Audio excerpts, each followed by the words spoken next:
let's dice this up because we have the 5 teams that either have to do with the 49ers or will face them, right? In terms of the Seahawks and the Bears.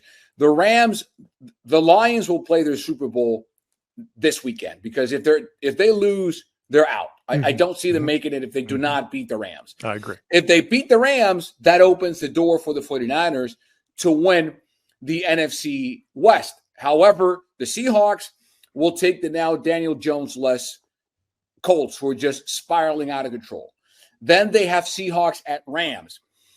Depending on what happens there, it might benefit the 49ers if the Rams beat the Seahawks, so then the Niners can take down Seattle in the final game of the season. The last 2 weeks for the Rams are bye weeks. I'm sorry, Atlanta and Arizona at home, those are bye weeks. The Seahawks, though, Indy, do they have some sort of resurgence because of the Daniel Jones injury? And No. I don't know. No. It's in Seattle. No. Then it's I'm with you. Then it's the Rams at home, and they close at Carolina, a team that will be fighting for the NFC South and that took down the Rams, Rod, in Charlotte before coming to Santa Clara.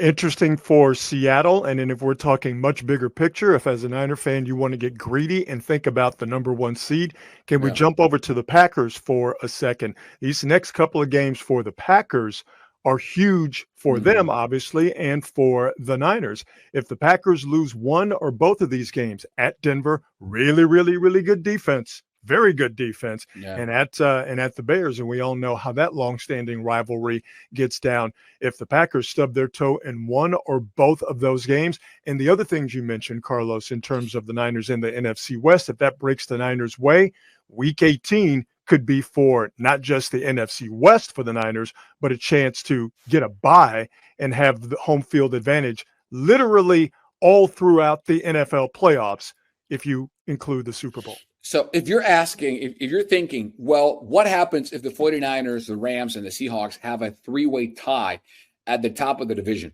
There are 12 different tiebreakers, 12 being a coin toss. And so what's the first one?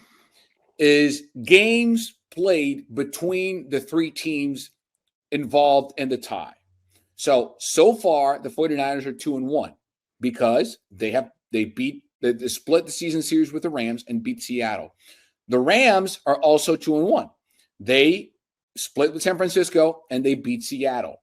So right now, Seattle would be 3. San Francisco and the Rams would be tied, right? And then we would have to go and see how the other games finish.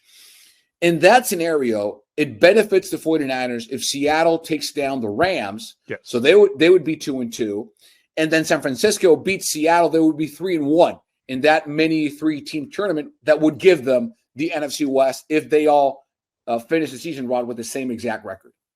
Yeah, and there's a lot of moving parts here, but the thing about it is not only do all of those things have to happen, you also have to pay attention to what's in front of you. And for the Niners, with this schedule coming up here, starting with the Titans, who I know we will talk about here later in the program.